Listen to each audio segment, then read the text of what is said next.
আসসালামু আলাইকুম ওরহমতুল্লাহ। সুপ্রিয় শিক্ষার্থীবৃন্দ, আশা করি তোমরা সবাই ভালো আছো। এই ভিডিওটা তৈরি করছি নবম শ্রেণীর শিক্ষার্থীদের জন্য।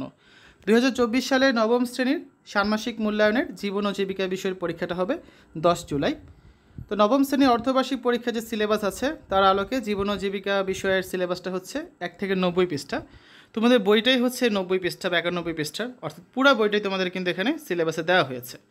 তো একটু বলে রাখি, সরকার থেকে যদি তোমাদের কোনো অ্যাসাইনমেন্ট বা কোনো প্রশ্ন না দেওয়া হয় এই ষান্মাসিক মূল্যায়নের জন্য, সেক্ষেত্রে তোমাদের এই জীবন ও জীবিকা বই থেকে কী কী বিষয় পড়তে হবে বা কোন কোন একক কাজ, জোড়াই কাজ, দলীয় কাজ করতে হবে, যার মাধ্যমে তোমাদের এই ষান্মাসিক মূল্যায়ন কার্যক্রমটা কিন্তু করা হবে, তা নিয়ে হচ্ছে আজকের ভিডিওতে আমরা আলোচনা করব, ঠিক আছে? আর সরকার থেকে যদি পরবর্তীতে কোনো প্রশ্ন বা অ্যাসাইনমেন্ট দেওয়া হয় সেগুলো নিয়েও আমরা পরবর্তীতে ভিডিও তৈরি করব। তো শিক্ষার্থীরা যারা এখনও অন্যান্য বিষয়ের ভিডিওগুলো দেখোনি তারা আমাদের চ্যানেলের প্লেলিস্ট অপশন থেকে ঘুরে আসতে পারো। সেখানে তোমরা নবম শ্রেণীর বাংলা, ইংরেজি, গণিত, বিজ্ঞান, ডিজিটাল প্রযুক্তি, স্বাস্থ্য সুরক্ষা, জীবন ও জীবিকা, ইসলাম শিক্ষা, শিল্প ও সংস্কৃতি এবং ইতিহাস ও সামাজিক বিজ্ঞান প্রত্যেকটা বিষয়ের জন্যই আলাদা আলাদা করে প্লেলিস্ট পেয়ে যাচ্ছ। তোমাদের যে যে বিষয়ের ভিডিও দরকার খুব সহজেই তোমরা দেখে নিতে পারবে। তোমাদের বই সূচিপত্র দেখো, মোট 3টা অধ্যায় বা শিখন অভিজ্ঞতা আছে। প্রথমটার নাম হচ্ছে কি আর্থিক ভাবনা, তারপরেরটার নাম হচ্ছে উদ্যোক্তা হিসেবে যাত্রা এবং তারপরেরটা হচ্ছে স্বপ্নের ক্যারিয়ার সাজায়। শুরু থেকে শুরু করি আমরা। তোমাদের বইয়ের 2য় পৃষ্ঠায় 2টা একক কাজ আছে। একটা কি, নিজ পরিবারের সদস্যদের সঙ্গে আলোচনা করে পরিবারের আয়ের উৎসগুলো খুঁজে বের করো। আরেকটা হচ্ছে নিজের এবং পরিবারের অন্যান্য সদস্যদের কী কী দক্ষতা আছে যা কাজে লাগিয়ে পরিবারের ব্যয় কমানো যায়, অর্থাৎ পরোক্ষ আয়ে ভূমিকা রাখা যায়, তার একটি তালিকা তৈরি করো। সো এই 2টা একক কাজ তোমাদের কিন্তু শিখতে হবে। ছক 1.1 পরিবারের পরোক্ষ আয় বৃদ্ধি। পরোক্ষ আয় বৃদ্ধিতে পরিবারের সদস্যদের উদ্বুদ্ধ করতে আমরা কি করব, কীভাবে কাজ করব, কীভাবে করব সেই ছকটা আমাদের শিখতে হবে। তারপর তোমার পরিবারের 1 মাসের যে ব্যয় পরিকল্পনা সেটা তোমাদের তৈরি করতে হবে। এজন্য তোমরা ছক 1.2 এর সাহায্য নিতে পারো। 1 মাসের ব্যয় পরিকল্পনা, মূল খাত, উপখাত, আনুমানিক বরাদ্দ কত টাকা সেগুলো তোমরা লিখবে। তো এই ছকটা পূরণ করা শিখতে হবে। এটা আছে তোমাদের বইয়ের 6 এবং 7 পৃষ্ঠায়। তারপর হচ্ছে একটা দলগত কাজ আছে তোমাদের বইয়ের 8 পৃষ্ঠায়, যে দৃশ্যপটের আলোকে দলগতভাবে আলোচনার মাধ্যমে বিনিয়োগ সম্পর্কে তোমার ধারণা একটা পোস্টারে উপস্থাপন করো। যে বিনিয়োগ বলতে তুমি কী বুঝো, তোমার ধারণাগুলো তোমাকে একটা পোস্টারে উপস্থাপন করতে হবে। তারপর দেখো এখানে 3টা ভিন্ন ভিন্ন বিনিয়োগ পরিস্থিতি আছে। প্রথমটা হচ্ছে কি অর্পা বড়ুয়ার।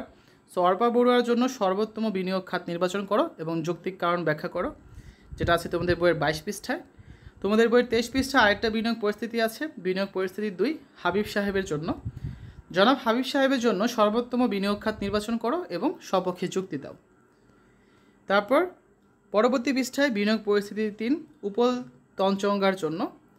এখানে হচ্ছে তোমাকে তার বিনিয়োগ পরিস্থিতির জন্য 24 পৃষ্ঠায় 3 বছরের মোট আয়ের ভিত্তিতে জনাব উপলের জন্য সর্বোত্তম বিনিয়োগ বিকল্পটি নির্বাচন করো এবং তার কারণ ব্যাখ্যা করো, ঠিক আছে?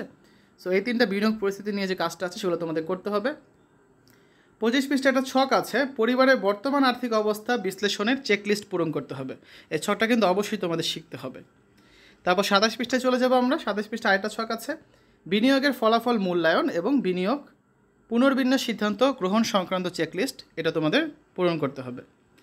27 পৃষ্ঠায় তোমাদের একটা একক কাজ আছে। এই একক কাজটা কিন্তু খুবই ইম্পর্ট্যান্ট, যে পারিবারিক বিনিয়োগ পরিকল্পনা তৈরির ধাপ 1 থেকে 4 অনুসরণ করে তোমার পরিবারের জন্য একটি বিনিয়োগ পরিকল্পনা প্রস্তুত করো। পরিবারের সদস্যদের সহায়তা নিয়ে পারিবারিক বিনিয়োগ ব্যবস্থাপনার কাজটি যথাযথভাবে সম্পন্ন করতে হবে। তো এই কাজটি তোমরা অবশ্যই করবে এবং এটা তোমাদের মূল্যায়ন পরীক্ষা আসার মতো কিন্তু একটা খুব ইম্পর্ট্যান্ট কাজ। তারপর পারিবারিক বিনিয়োগ ব্যবস্থাপনার ধাপ 5 যথাযথভাবে সম্পাদন করে তোমার অনুভূতি ব্যক্ত করো। এরপরে তোমাদের এই প্রথম যে অধ্যায়টা পড়লে বা প্রথম শিখন অভিজ্ঞতা পড়লে তার আলোকে কিছু প্রশ্ন আছে 29 পৃষ্ঠায়, যে তোমার পরিবারের বাজেট পরিকল্পনার সময় কোন কোন দিকগুলো বিশেষভাবে নজর রাখো। ধরে নাও তোমার কোনো আত্মীয় কাপড়ের ব্যবসা করেন, মার্কেটে তার দোকানের ঝুঁকি মোকাবেলার জন্য তুমি তাকে কী কী পরামর্শ দেবে, এই কাজগুলো করবে। আমরা এখন চলে যাচ্ছি দ্বিতীয় অধ্যায়ে। দ্বিতীয় অধ্যায়ে তোমাদের প্রথম যে কাজটা আছে সেটা হচ্ছে 31 পৃষ্ঠায় একটা দলগত কাজ। তোমাদের শিক্ষা প্রতিষ্ঠানে আয়োজিত কোনো একটি অনুষ্ঠানের দিনে দলগতভাবে নিজেদের আইডিয়া অনুযায়ী ব্যবসা পরিচালনা করার পূর্ণাঙ্গ একটা পরিকল্পনা তৈরি করবে এবং তা বাস্তবায়ন করবে, ঠিক আছে? এজন্য তোমরা ছক 2.1 সাহায্য নিতে পারো, যে ব্যবসায়ের আইডিয়া পর্যালোচনা। এই ছকটার মাধ্যমে তোমরা কিন্তু এই কাজটা সম্পন্ন করবে। তারপর 32 পৃষ্ঠায় ব্যবসায়ের আইডিয়া বাস্তবায়নে বিশেষ কোনো অভিজ্ঞতা বা অনুভূতি যা তুমি সবার সঙ্গে বিনিময় করতে চাও সেই বিষয়টা এখানে লিখবে। ছক 2.2 করবে ব্যবসায়ের ব্যয়ের আনুমানিক খাত। এটা আছে তোমাদের বইয়ের 34 পৃষ্ঠায়। তারপর হচ্ছে 41 পৃষ্ঠায় চলে যাবে। 41 পৃষ্ঠায় একটা দলগত কাজ আছে। এখন থেকে তোমাদের শিক্ষা প্রতিষ্ঠানে আয়োজিত সকল অনুষ্ঠানে শিক্ষকের সহায়তায় তোমরা ব্যবসায়ের কার্যক্রম পরিচালনা করবে। এর মাধ্যমে উদ্যোক্তা হিসেবে তোমাদের যাত্রা শুরু হোক। তো এখানে দেখো তোমাদের এলাকার সামাজিক সমস্যাগুলো চিহ্নিত করার জন্য তোমাদের হচ্ছে কিছু প্রশ্ন আছে। এই প্রত্যেকটা প্রশ্নের জন্য কিন্তু তোমাদের সমাধানগুলো জানতে হবে। তো এই সকল যে সমস্যা আছে তোমাদের এই জীবন ও জীবিকা বইয়ের, এই সমস্যাগুলোর কিন্তু আমরা সমাধান নিয়ে ভিডিও ইতিমধ্যে আমাদের চ্যানেলে দিয়ে দিয়েছি। তোমরা হচ্ছে চ্যানেলের প্লেলিস্ট অপশনে গেলে এই ভিডিওগুলো কিন্তু খুব সহজে খুঁজে নিতে পারবে, ঠিক আছে, যার যে ভিডিওগুলো দরকার। তারপর দেখো এখানে তোমার এলাকার সমস্যা রিলেটেড একটা প্রশ্ন আছে, বিভিন্ন সামাজিক সমস্যার ক্ষেত্র। এর সাহায্যে উল্লিখিত সমস্যাগুলো থেকে একটি সমস্যা চিহ্নিত করবে এবং তোমার এলাকা বিবেচনায় ওই সমস্যাটির বিবরণ লিখবে, ঠিক আছে। তারপর ছক 2.5 করতে হবে সেই সমস্যার সমাধানের উপায়। নির্বাচিত সামাজিক সমস্যাটা লিখবে, ভুক্তভোগী জনগোষ্ঠী এবং তারা কী কী সমাধান চায় সেই বিষয়গুলো এখানে লিখবে। তারপর হচ্ছে সমস্যাটির কি প্রচলিত সমাধান কী আছে সেগুলো লিখবে এখানে। এবার সমস্যাটির কার্যকর সমাধান তুমি আবিষ্কার করবে, সমস্যার বিবরণ লিখবে, সেটা সমাধানের কার্যকর উপায় লিখবে, এটি কার্যকর সমাধান বলে ভাবছো কেন তা লিখবে, এবং কিভাবে তোমার প্রস্তাবিত সমাধান অন্যান্য সমাধান থেকে আলাদা সেই বিষয়টাও লিখতে হবে। ছক 2.7 করবে তোমাদের দলের সদস্যদের নাম এবং কর্মপরিধি লিখবে, যে দলের নাম কি, সামাজিক উদ্যোগের নাম কি, সদস্যদের নাম কি, সদস্যরা কে কোন কাজে পারদর্শী এবং তাদের নির্ধারিত কাজ কি সেই বিষয়গুলো এখানে লিখতে হবে। তারপর সহযোগী সংস্থা, ব্যক্তি, প্রতিষ্ঠানের নামের তালিকাগুলো লিখতে হবে যারা তোমাদের এই কাজে তোমাদেরকে সাহায্য করতে পারে। 47 পৃষ্ঠার এই ছকটা তোমাদের শিখতে হবে।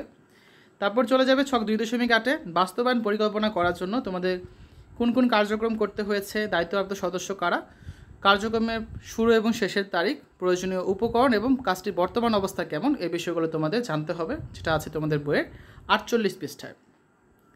49 পৃষ্ঠার এই ছকটা করবে তোমাদের হচ্ছে উদ্যোগটির জন্য কী কী খাতে কী ব্যয় হতে পারে তার একটা বাজেট তৈরি করবে। সো উদ্যোগের নাম লিখবে এখানে, স্থির ব্যয় আর পরিবর্তনশীল ব্যয় কোনটা কত টাকা সেই হিসাবটা এখানে তোমাদের করতে হবে। তারপর হচ্ছে তোমরা তোমাদের যে উদ্যোগটা নিয়েছো এজন্য গণমান্য ও সামাজিক নেতৃবৃন্দের সঙ্গে আলোচনা করবে এবং তোমাদের তহবিলি উৎসগুলো কী হতে পারে, কারা তোমাদের সহায়তা করতে পারে সেই বিষয়গুলো এখানে লিখবে। 51 পৃষ্ঠায় এই কাজটা রয়েছে। তারপর 55 পৃষ্ঠায় চলে যাবে, সেখানে একটা ছক পাবে, ছক 2.9 বড় পরিসরে বাস্তবায়নের উপযুক্ততা যাচাই। এখানে হচ্ছে হ্যাঁ বা না এর মাধ্যমে এই ছকটা তোমরা পূরণ করবে, ঠিক আছে।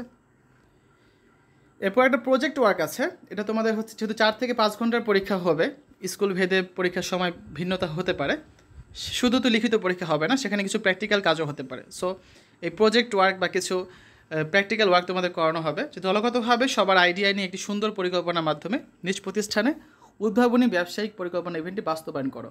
তো এগুলো হয়তো বা করানো হয়েছে এতদিনে, যদি কারো স্কুলে করানো না হয়ে থাকে এগুলো হচ্ছে তোমাকে ধারণা কিন্তু অবশ্যই দেওয়া হবে, ঠিক আছে। 57 পৃষ্ঠার এই কাজটি করবে। তারপর একটা দলগত কাজ আছে 58 পৃষ্ঠায়, পুরো অভিজ্ঞতা নিয়ে তোমরা একটা গল্প তৈরি করবে। প্রতিটি দল নিজের অভিজ্ঞতার গল্প দিয়ে একটি করে দেয়ালিকা বানাবে এবং তোমাদের প্রতিষ্ঠানে কোনো জাতীয় দিবস উদযাপনের দিনে সেই দেয়ালিকাটা তোমরা উন্মোচন করবে। এক্ষেত্রে তোমরা স্থানীয় ব্যক্তিবর্গকে উক্ত অনুষ্ঠানে আমন্ত্রণ জানাতে পারো। এখন যদি এই কাজটা করানো না হয়ে থাকে এটা তোমাদের পরীক্ষার দিনও কিন্তু করানো হতে পারে, ঠিক আছে, দেয়ালিকা তৈরি করা। এই জন্য ভালোভাবে শিখে নেবে এগুলো।